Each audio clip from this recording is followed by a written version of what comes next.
only 6 lessons are there for the chemistry. उरलेले सगळे bio आणि फिजिक्सचं मिक्सचर आहे. Whenever I will meet you, we will be discussing about all these 6 lessons only. बोला, कोणाला काय प्रश्न होता?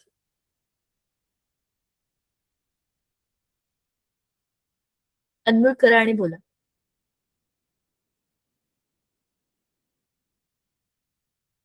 अरे तुम्ही मगाशी कोणतरी हँड रेस केला होता ना?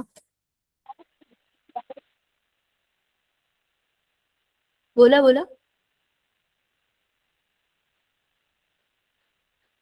आवाज येत नसेल तर चॅट बॉक्स मध्ये मेसेज टाका.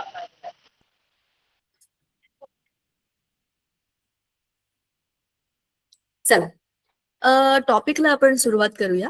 The topic what it is, let us see from the textbook. नंतर आपण पीपीटी कडे जाऊयाच. सो इनसाइड द ॲटम ह्या लेसन मध्ये आपल्याला ॲटम म्हणजे काय आणि ॲटमचं स्ट्रक्चर कसं असतं ह्या सगळ्याची मजा बघायला मिळणार आहे.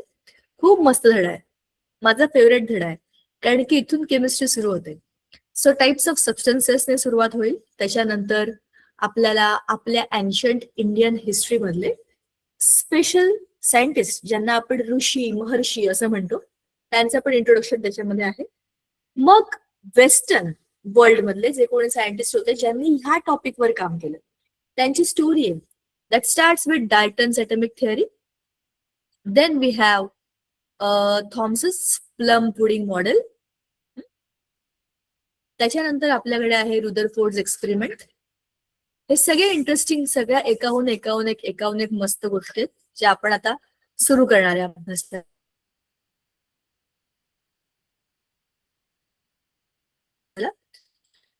रुदरफोर्डच्या या model, Rutherford model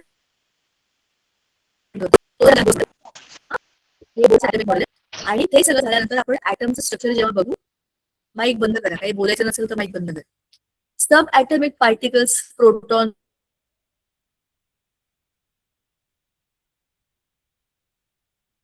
electrons, neutrons याच्याबद्दलचं सगळं डिस्कशन आहे.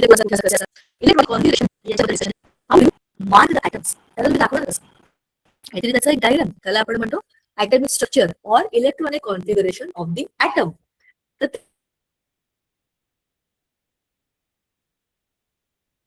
ते कसे ड्रॉ करायचं, त्याच्यात कोणत्या शेलमध्ये किती इलेक्ट्रॉन्स आहेत या सगळी पुढच्या पाठामध्ये. आणि मग आपल्याला काही आयटमचं स्ट्रक्चर, त्याची बॅलन्सी या सगळ्या कन्सेप्टची इंट्रोडक्शन होईल याच्यामध्ये.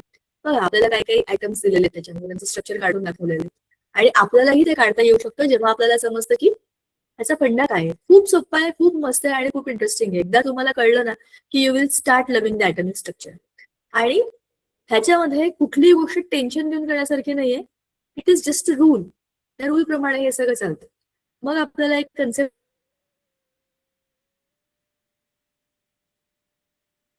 आहे आयसोटोप्स.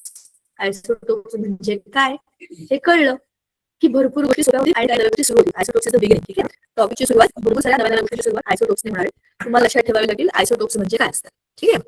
आणि असं करत करत आपल्याला न्यूक्लिअर रिएक्टर आणि मग BRC ह्याच्याबद्दलची इन्फॉर्मेशन आहे. ह्याचा मी तुम्हाला एक मस्त व्हिडिओ दाखवणार आहे BRCचा. So that we will be doing at the end. तो व्हिडिओ आपण नंतर बघू. आता आपण जाऊया आपल्या पीपीटीकडे. Let me now close the book.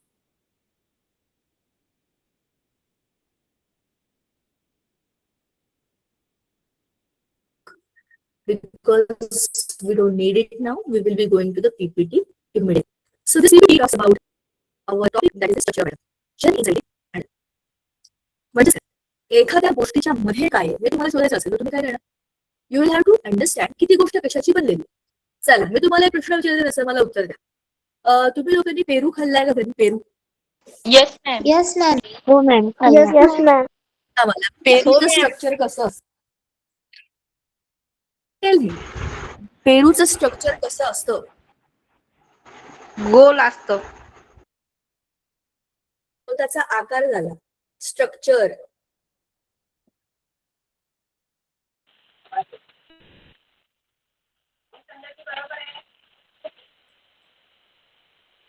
सांगा ना, बरोबर सांगितलं, एकच वाक्य सांगितलं. हा, आतमध्ये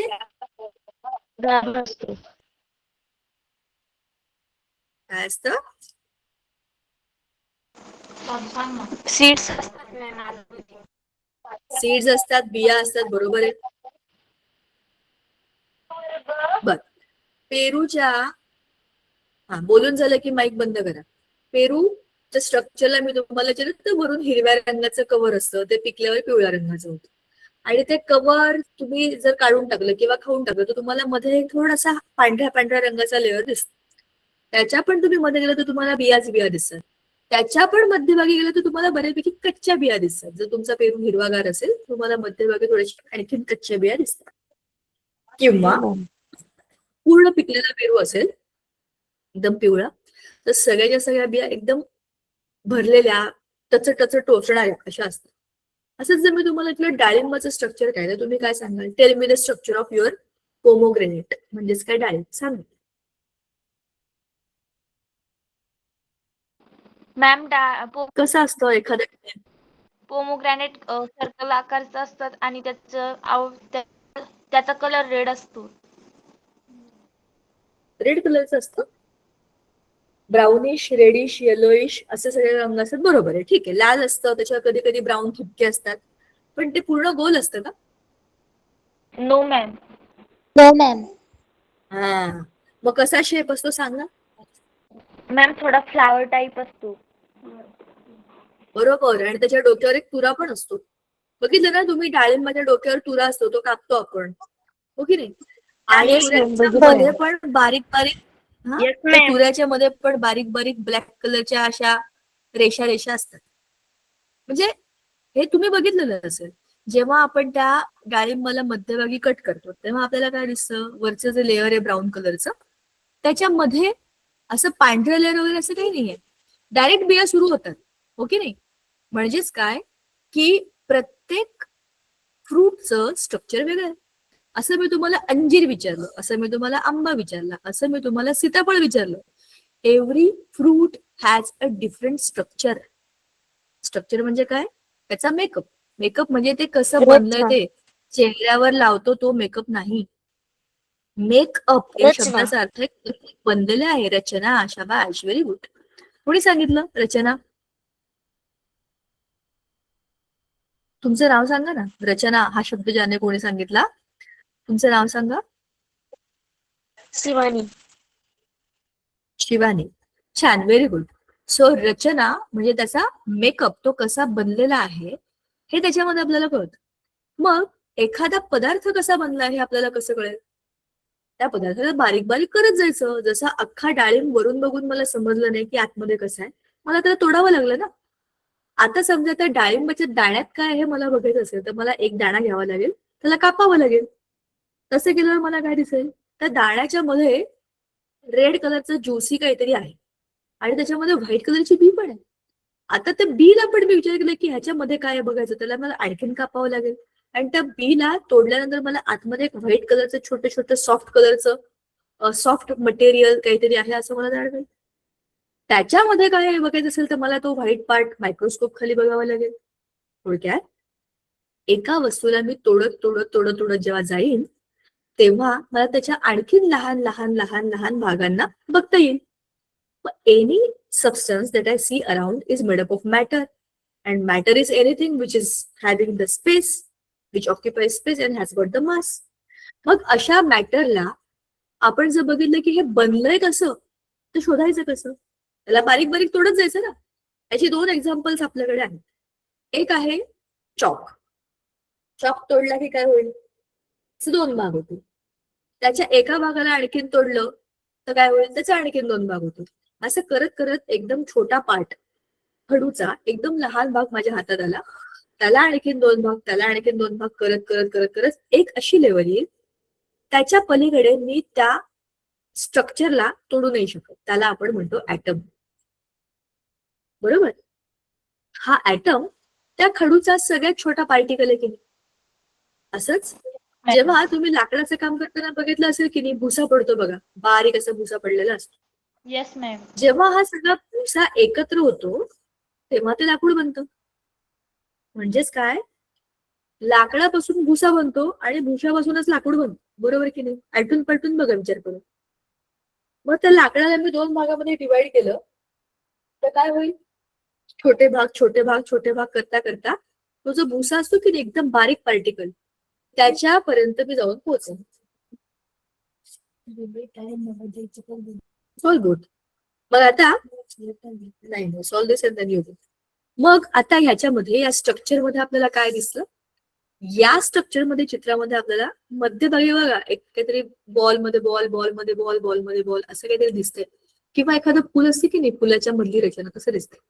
आणि पहिला, दुसरा, तिसरा, चौथा, पाचवा असे गोलच्या गोल काढले त्या मधल्या बॉल किंवा फुलाच्या भोवती. हे दुसरं तिसरं काही नसून स्ट्रक्चर ऑफ ॲटम. बरोबर. आता आपल्याला ह्याला जे समजून घ्यायचंय, आपल्या डेली लाईफमध्ये आपल्या आजूबाजूला खूप साऱ्या वस्तू आहेत बघा. काही काचेच्या आहेत, काही लाकडाच्या आहेत, काही प्लास्टिकच्या आहेत, काही धातूच्या आहेत, काही अधातूच्या आहेत. काही गोष्टी ह्या आपल्याला माहित नाहीयेत ऍक्च्युली कशाच्या बनलेत, पण वापरतोय. तर अशा अनेक गोष्टी, कुठल्याही गोष्टी तुम्ही बघा, काही रबराच्या असतील, ओके नाही. तर अशा अनेक गोष्टींना तुम्ही जेव्हा बघाल तेव्हा तुम्हाला समजेल की त्या वस्तू छोट्या छोट्या कणांच्या बनलेल्या आहेत. जेव्हा ते कण कसे आहेत, कशाचे बनलेले आहेत, कोणत्या एलिमेंटचे बनलेले आहेत हे समजेल, तेव्हा आपल्याला समजेल की त्या पदार्थाच्या प्रॉपर्टीज काय आहेत. काच काच का आहे, लाकूड लाकूड का आहे, कारण त्यांचे ऍटम्स वेगळे वेगळे आहेत. मग त्या ऍटम्स मध्ये व्हेरिएशन म्हणजे नक्की काय बदलतं? मग ऍटमचं स्ट्रक्चर काय आहे हे कळल्याशिवाय काय बदलतं कसं कळणार? बघा, तुम्हाला मी सोपं उदाहरण सांगतो. आपल्या आजूबाजूला खूप सारे लिव्हिंग थिंग्स आहेत. त्याच्यामधली मुंगी, झुरळ, पाल, साप आणि एखादा कावळा असे आपण 4-5 एक्झाम्पल घेऊया. हे सगळे वेगळे वेगळे आहेत की नाही. मुंगीचा आकार, मुंगीची रचना, कावळ्याचा आकार, कावळ्याचा आवाज, तसंच सापाचा जो काही काय आपण म्हणतो त्याचं मोशन, त्याच्या चालण्याचा एक प्रकार, त्याची स्किन, त्याचा सगळी त्याची ठेवण, हे सगळं वेगळं आहे. त्याच्यापेक्षा पाल वेगळी आहे, त्याच्यापेक्षा झुरळ वेगळं आहे. म्हणजेच काय, आपल्या आजूबाजूला जशी लिव्हिंग थिंग्स मध्ये व्हरायटी आहे की नाही, तशीच सबस्टन्सेस मध्ये पण व्हरायटी आहे. मग मुंगीच्या मधलं सिस्टीम आहे ते कावळ्याच्या मधल्या सिस्टीम पेक्षा वेगळं आहे की नाही. कावळा कावळा येस काय मॅम. हे कसं समजेल? तर त्याच्यामध्ये काहीतरी वेगळं आहे ना, नाहीतर तो मुंगीच झाला असता. मग मध्ये वेगळं आहे म्हणजे नक्की काय वेगळं आहे? त्याचं सॉफ्टवेअर वेगळं आहे. बरोबर. तो वेगळ्या पद्धतीने बनलाय. मग तो कसा बनलाय हे कळलं की तो कावळा का झाला हे समजतं ना ऑटोमॅटिक. तसंच आहे याच्यामध्ये सुद्धा. ऍटम्स कळले की मॅटर समजेल. म्हणून ऍटम कसे बनले ह्याच्यावरती लोकांनी खूप कीस पाडला.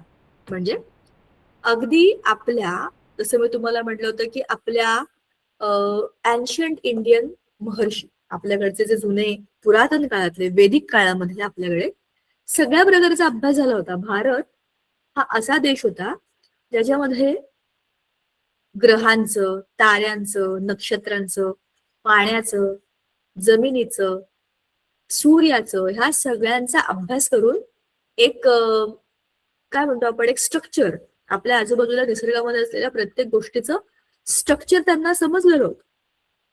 हे जे ऋषीमुनी होते ना, ते काय नुसते डोळे बंद करून ध्यान नव्हते करत, ते सायंटिस्ट होते त्या काळातले.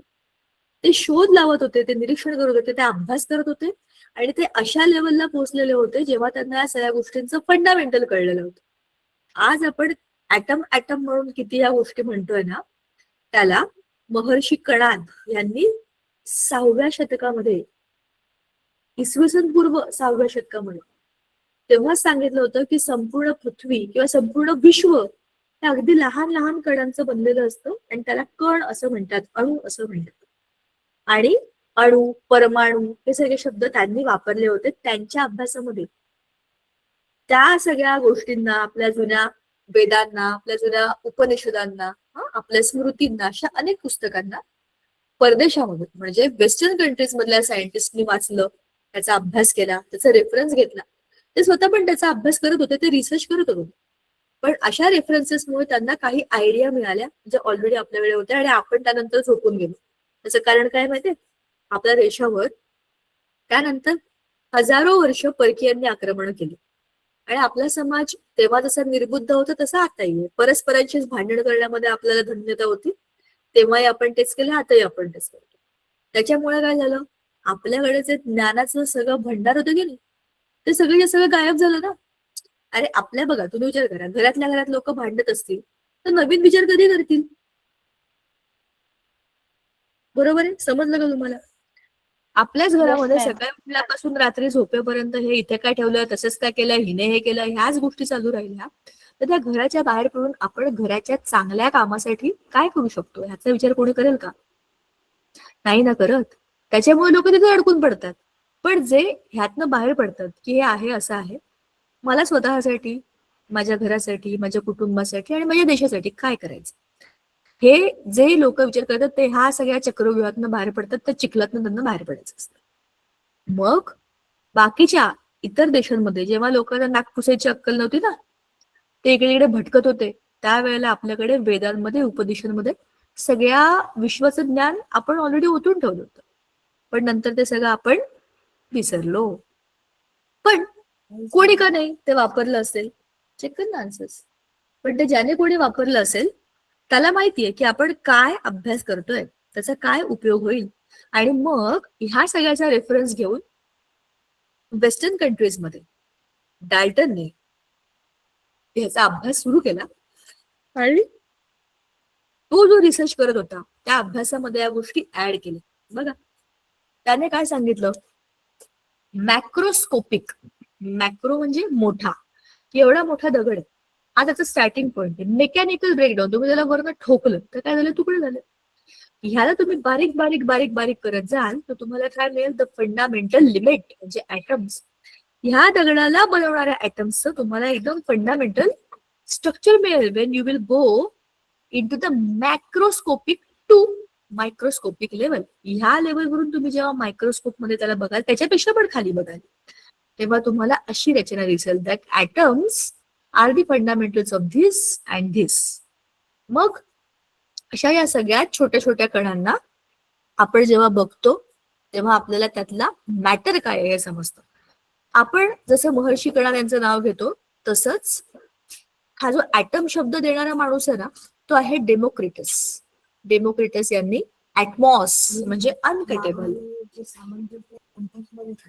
अनकटेबल ज्याला तुम्ही आणखीन तोडू शकत नाही अशा शब्दाला वापरलं. तर त्याच्यामुळेच त्या ऍटमॉस मुळे आपण त्याला काय म्हणतो, ऍटम. बरोबर. आता बघा काय दिसते चित्रामध्ये, सांगा जरा मला.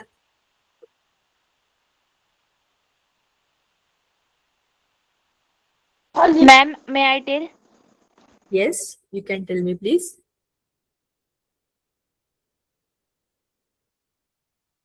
मैम पहले मैम पहले ड्राइंग में पहले जो पिक्चर है उसमें हमें बूंदी लाडू जो होता है उसके जैसे कुछ पार्टिकल्स दिख रहे हैं, मतलब कि वो स्मॉल एटम से वो ऑब्जेक्ट जो है वो मेड हुआ है, उसे हम एटम्स कहते हैं।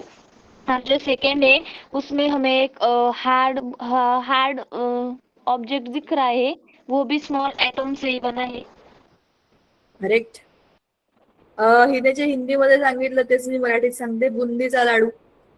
बुंदीचा लाडू इज मेड अप ऑफ छोटे छोटे दुसरे दुसरे छोटे छोटे बिंदू आहेत त्याच्यामध्ये. बुंदी आहे बुंदी. त्या बुंदीला तुम्ही एकमेकांबरोबर घट्ट असं बांधून ठेवलं तर त्याचा एक लाडू बनतो.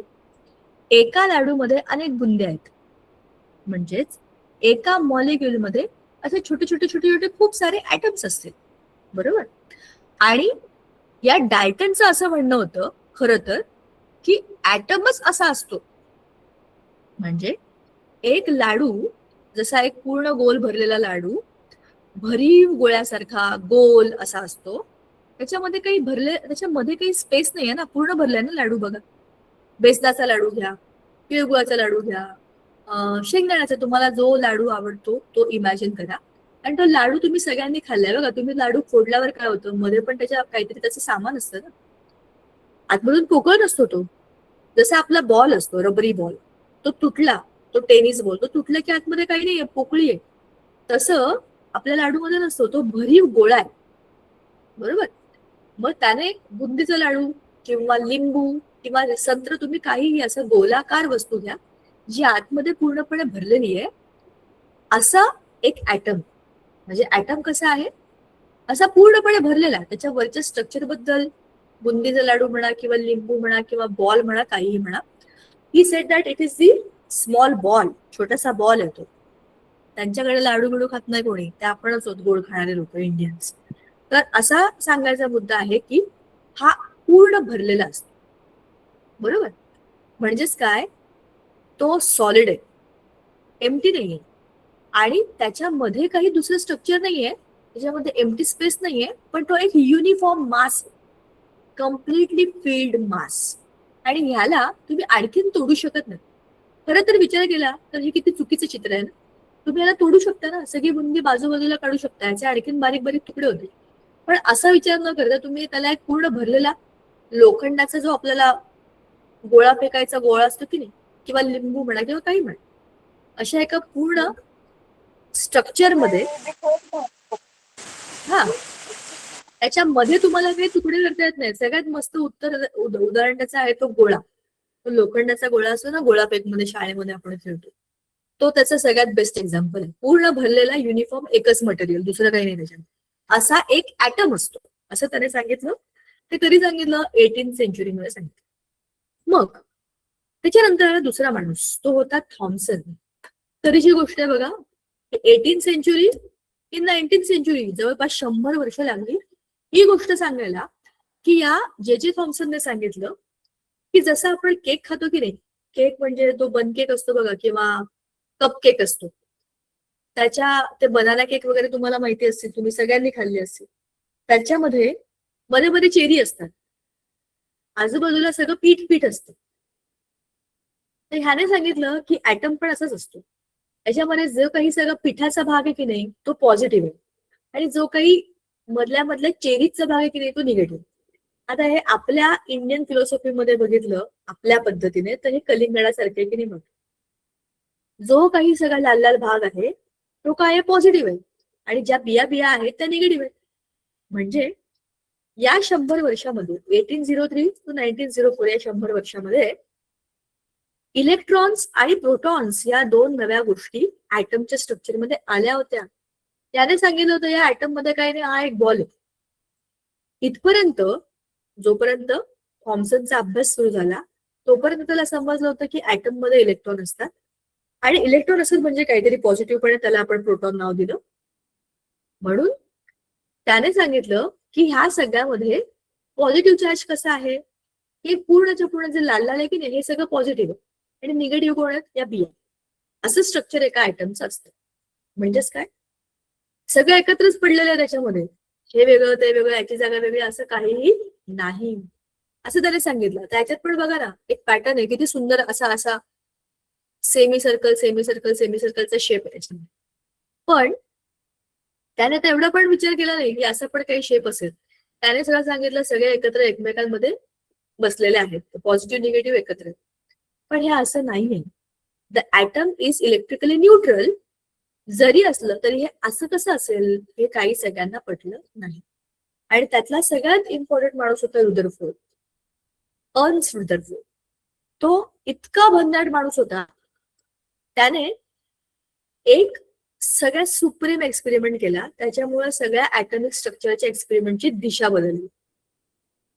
त्याला म्हणतात रुदरफोर्ड्स गोल्ड फॉईल एक्सपेरिमेंट. म्हणजे या रुदरफोर्डचा सोन्याच्या पत्र्याचा एक्सपेरिमेंट. इतका मस्त एक्सपेरिमेंट आहे हा, पुस्तकात पण दिलेला आहे, मी तुम्हाला चित्र दाखवेन, किंवा तुमच्याकडे पुस्तक असेल तर ते बघा. असा पूर्ण सेटअप केला, असा एक सेमी सर्क्युलर पूर्णच्या पूर्ण रस्ता बनवला, एकच छोटीशी त्याला आउटलेट बाहेर जायला, रस्ता नाही, एक पूर्ण चक्र बनवलं, त्यात छोटासा रस्ता बनवला, त्याच्या समोर एक लीडचा बॉक्स ठेवला, त्याच्यामध्ये एक रेडिओ ऍक्टिव्ह एलिमेंट ठेवला, त्याच्यामधनं जे अल्फा पार्टिकल येतात ते इथे ह्याच्यावर येतील एवढी व्यवस्था केली. आता हे जे आहे ना, हे बाहेर पडलेल्या अल्फा पार्टिकल्सचं चित्र आहे हे.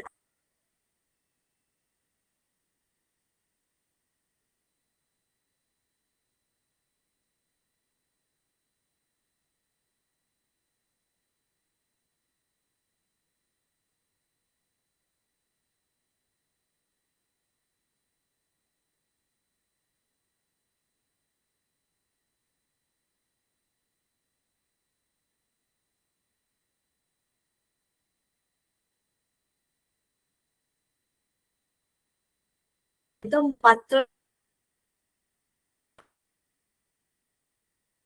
त्याच्या एक्सपेरिमेंटमध्ये त्याला त्याच्या अपेक्षेपेक्षा एकदमच वेगळे असे रिझल्ट मिळाले. त्याला काय मिळालं? खूप सारे अल्फा पार्टिकल त्या गोल्ड फॉइलच्या आरपार गेले. आरपार जसे आले तसे पुढे निघून गेले. दुसरं, 20,000 मधला एक जसा आला तसा परत फिरलो. 20,000 एक खूप कमी होते जे खूप छोट्या अँगलने रिफ्लेक्ट झाले. आता मजा अशी असते, अल्फा पार्टिकल हे पॉझिटिव्हली चार्ज असतात, त्यांना चार्ज आहे पॉझिटिव्ह चार्ज, हे पॉझिटिव्ह असतात. आणि गोल्ड फॉइल ही एक थिन गोल्ड फॉइल आहे, त्याच्यामधले ऍटम्स हे न्यूट्रल आहेत. जर आरपार गेलेत ह्याचा अर्थ की त्यांना मध्ये काही अडथळा आला नाही, जसे आले तसे ते पुढे गेले.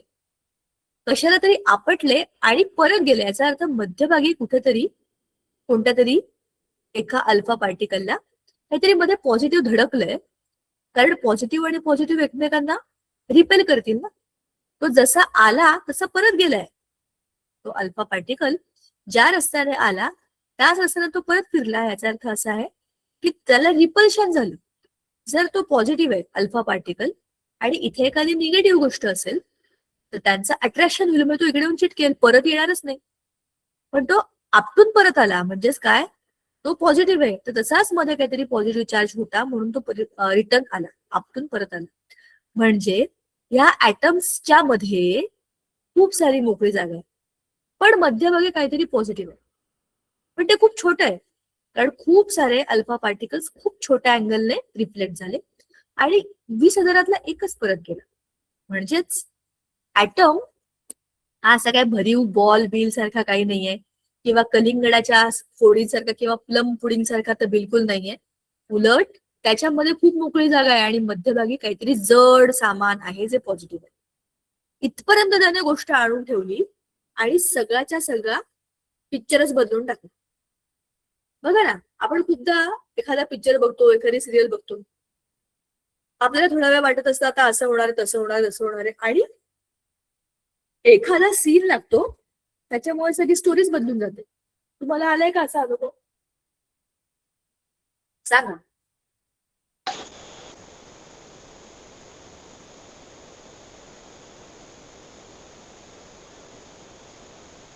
तुम्ही काहीतरी विचार केला एखाद्या गोष्टीचा, किंवा एखादं पुस्तक वाचताना तुम्हाला असं वाटलं की हा हे असं असेल, या गोष्टीमध्ये असं होईल, पण गोष्टीचा शेवट हा एकदम अनपेक्षित असतो, वेगळंच वळण असतं. असं तुम्हाला काही अनुभव आलाय का? सांगा सांगा, विचार करा आणि सांगा.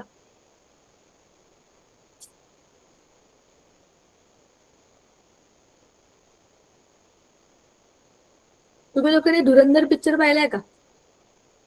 Yes ma'am. Part 2? Yes ma'am. शेवट पाहिलाय का त्याचा शेवट? हो. मग तुम्हाला तो अनपेक्षित नव्हता का धक्का? यस.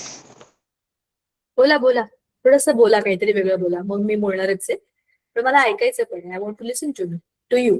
सांगा. सगळ्या वेगवेगळ्या गोष्टी बोलायच्या बरं का, एकच एक फक्त तेच चालू नाही ठेवायचं. अनेक गोष्टी बोलू तेव्हा आपला अभ्यास पण जरा चांगला इंटरेस्टिंग होईल. सांगा. मी तुम्हाला काय हे उदाहरण दिलं असेल? अनपेक्षित आहे ना ते. अपेक्षित होतं का तुम्हाला? सांगा. काय वाटलं तुम्हाला? तो टर्न, तो ट्विस्ट, किंवा असं काहीतरी बघून?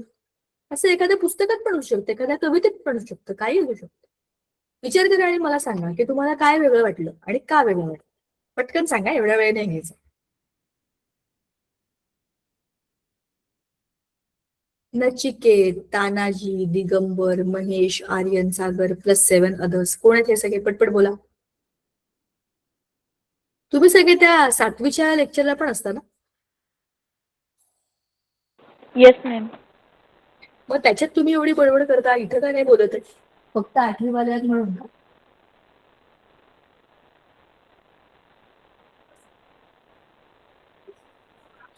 त्याचा अर्थ असा आहे की एकतर तुम्हाला ते समजलं नाही, किंवा तुम्हाला ते आवडलं नाही, किंवा तुम्हाला असं वाटतं की ते मला माहित नाही. सॉरी. It's very simple. आपल्याला डोक्यामध्ये काहीतरी वेगळं व्हिज्युअलायझेशन असतं त्या गोष्टीचं आणि अचानक काहीतरी असं होतं की जे आपल्याला अपेक्षितच नसतं, त्याच्यामुळे स्टोरी पूर्ण बदलून जाते. आतापर्यंतच्या या ऍटमिक स्ट्रक्चरच्या अभ्यासामध्ये ऍटम आहे, तो बॉल आहे, तो असा आहे, तो भरलेला आहे, अशी गोष्ट सुरू होती. पण या एका एक्सपेरिमेंटमुळे ती गोष्ट अचानक बदलली, अपसाइड डाऊन चेंज झाला की ऍटम भरलेला नाहीये, उलट ऍटम खूप रिकामा आहे. पहिली स्टोरी कुठे आणि त्याचा शेवट कुठे, फरक आहे की नाही, ऍब्सोल्यूट बदल आहे की नाही. आणि हे सरप्राइझिंग होतं आणि हे लोकांना वाटलं अरे असं कसं. मग ह्याच्यामध्ये काय गोष्टी असू शकतात ज्या कदाचित बरोबर नाही असं वाटेल. तर ह्याला एक्सप्लेन करण्याकरता रुदरफोर्डने सांगितलं होतं की हे जे काही आहे ऍटमचं स्ट्रक्चर बघताना मध्यभागी काहीतरी पॉझिटिव्ह आहे आणि आजूबाजूला इलेक्ट्रॉन्स फिरतायत, एवढंच त्याने सांगितलं होतं. इलेक्ट्रॉन्स ह्या पॉझिटिव्ह चार्जच्या आजूबाजूला फिरतायत. ओके. मग ह्याच्यावरती लोकांनी प्रश्न विचारला, असं कसं होऊ शकतं, आजूबाजूला इलेक्ट्रॉन्स फिरतायत तर मग कोणती पण चार्ज वस्तू जेव्हा फिरते गोल गोल तेव्हा ती मध्ये येऊन पडते. मग इलेक्ट्रॉन्स परत गोल गोल येऊन मध्ये येऊन पडले तर स्ट्रक्चर असं होईल की नाही. मग असं होत नाही तुम्ही म्हणताय, मग ते गोल गोल का फिरतं, का बरं त्याच पाथवरती फिरतं, असं काही आहे का, पाथ आहे फिरते असं काही तुम्ही सांगितलं नाही, आजूबाजूला फिरतं असं कशाला होईल, हे काय बरोबर नाही. शिवाय आजूबाजूला मोकळी जागा आहे, मध्ये पॉझिटिव्ह आहे, मग ते एकमेकांना पॉझिटिव्ह निगेटिव्ह अट्रॅक्ट का करत नाही, याचं उत्तर रुदरफोर्डकडे नव्हतं. रुदरफोर्डचा तो पॉइंटच नव्हता एक्सपेरिमेंट करायचा, त्याला हे शोधून काढायचं होतं की गोल्ड फॉइलवरती काय होतं. त्याच्याकरता त्याने एकदम भन्नाट, म्हणजे त्याचं तुम्ही ते सेटअप बघा, असं ते मागच्या बाजूला त्याने जे कलेक्टर ठेवलंय त्याच्यामध्ये त्याने किती बंबाट झाले हे मोजायला मशीन ठेवले, किती अल्प पार्टिकल्स आपटले गेले ते मोजले त्याने, त्याची संख्या वाढली आणि त्याच्यावरून त्याने हे सांगितलं की 20,000 एक परत गेला. म्हणजे त्याने किती लेवलचा अभ्यास केला होता सेटअप करण्यामध्ये. मग ज्या गोष्टी त्याला दिसल्या तर त्याने काय प्रिडिक्ट केलं, पण ते पूर्ण नव्हतं, कारण त्याचा तो उद्देशच नव्हता हे सगळं शोधून काढायचा. त्याचा उद्देश होता की एक्सपेरिमेंट मध्ये काय होतं ते शोधूया. मग राहून गेलेल्या गोष्टी कोण पुढे करेल, ह्या राहून गेलेल्या गोष्टी पूर्ण केल्या नील्स बोहरने. नील्स बोहर जो होता ना, आता तुम्ही वर्ष बघा, 1911 आणि हे 1913, 2च वर्षामध्ये नील्स बोहरने तीच गोष्ट पुढे कंटिन्यू केली. तो त्याचा स्टुडंट होता. Niels Bohr was a student of Ernst Rutherford. त्याने बघितलं होतं हा काय एक्सपेरिमेंट, त्याच्यामध्ये काय लॉजिक आहे, and he was completely agreed with that, कारण की एक्सपेरिमेंट काय आहे, त्याचा सेटअप काय, ही अंडरस्टूड द कन्सेप्ट. मग हे जे 2 प्रॉब्लेम आहेत हे सॉल्व्ह करण्याकरता त्याने 2-3 वाक्य फक्त टाकली. Electrons revolve only in the specific orbits. ते इकडे कसंही फिरत नाहीये, त्यांचे स्पेसिफिक पाथ आहे, त्या पाथला आपण म्हणतो ऑर्बिट्स. तर electrons will be only in orbits, ते इकडे कुठेही फिरणार नाहीत. दुसरी महत्वाची गोष्ट, आपली जशी सोलार सिस्टीम आहे की नाही, त्याच्या मध्यभागी सन आहे आणि आजूबाजूला प्लॅनेट्स आहेत. Every planet is moving in its specific orbit. फिरून झालं, कंटाळा आला, आता सूर्यात जाऊन पडूया, असं करत नाहीत planets. They are continuously revolving around sun. तसेच हे इलेक्ट्रॉन्स पण निगेटिव्ह असतील तरीही बदलून जायचं असेल मागे किंवा पुढे, तर एनर्जी घ्यावी लागेल किंवा द्यावी लागेल, ते स्वतःहून त्यांचा रस्ता बदलू शकत नाही. हा एक चेंज आला, सोलार सिस्टीमचं एक्झाम्पल आलं आणि लोकांच्या बऱ्याच शंका मिटल्या. बरोबर. तुम्हाला पहिलीतून दुसरीतून तिसरीत जाताना परीक्षा द्यावी लागली की नाही, फुकट पास झालात का तुम्ही, you took some energy, you gave the exam, then you pass and you went further. बरोबर. तोपर्यंत तुम्ही घरामध्येच होतात, एकदम छोटे होतात, तुम्ही घरातच होतात, तुम्हाला शाळेत पण टाकलं नव्हतं तेव्हा, तुम्ही न्यूक्लियसच्या एकदम जवळ होता. As and how you started growing, तुम्ही फर्स्ट शेल मध्ये, मग सेकंड शेल मध्ये, मग थर्ड शेल मध्ये, असं करता करता जेव्हा तुम्ही 7th शेल मध्ये जाल, 7th शेल म्हणजे सगळ्यात बाहेरची शेल, म्हणजे तुम्ही कॉलेजच्या शेवटच्या वर्षाला असाल, त्यावेळेला तुम्ही फ्री असाल, you can easily go out of the nucleus. Nucleus तुमचं घर आहे, तुमच्या घरापासून तुम्ही एकदम बाहेर उडून जाऊ शकता, दुसऱ्या कॉलेजमध्ये जाऊ शकता, दुसऱ्या शहरात जाऊ शकता, दुसऱ्या. हो, अवे फ्रॉम दी न्यूक्लियस. तुमचा पुलिंग फोर्स आहे. ओके. मध्यभागी पॉझिटिव्ह आहे, आजूबाजूला निगेटिव्ह आहे. हे पॉझिटिव्ह निगेटिव्ह एकमेकांना धरतात सोडतात आणि स्ट्रक्चर स्टेबल ठेवतात. हा होता बोहरचा concept of the atomic model. पुढच्या वेळेला आपण काय काय बघणार आहे? पुढच्या वेळेला आपण ह्या सगळ्याचा एक जनरल कंपॅरेटिव्ह स्टडी करणार आहे. डाल्टन काय म्हणाला, थॉमसन काय म्हणाला, रुदरफोर्ड काय म्हणाला आणि बोहर काय म्हणाला. This all is connected. The story continues from Dalton to the Bohr. आणि आपण जे बघतोय ते ह्याच्याही पलीकडे, म्हणजे ह्या स्ट्रक्चरला धरतो आपण, बोहरने काढलेल्या स्ट्रक्चरला आपण तसंच ड्रॉ करतो. आणि त्याच्यात आणखीन काही गोष्टी ऍडव्हान्स लेवलला आपण धरतो. आता आपण त्याच्यामध्ये पार्टिकल वेव्ह ड्युअलिटी पण ऍड केलेली आहे, स्क्रॉडिंजर इक्वेशन ऍड केलेलं, भरपूर काय काय केलेलं आहे. कारण आता आपल्याला एवढं कळलंय की एवढंच नाहीये, ऍटम एवढंच करत नाही, ऍटम एवढाच नसतो, तो खूप काही काही भरपूर गोष्टी करतो. जसं जसा अभ्यास वाढला तसं त्या गोष्टी पण बदलल्या. हे झालं कंपॅरेटिव्ह स्टडी बद्दल. मग आपण बघणार आहे वेगवेगळ्या ऍटमचं स्ट्रक्चर कसं असतं. तर न्यूक्लियस मध्ये काय असतं, इलेक्ट्रॉनची जागा कशी असते बघा.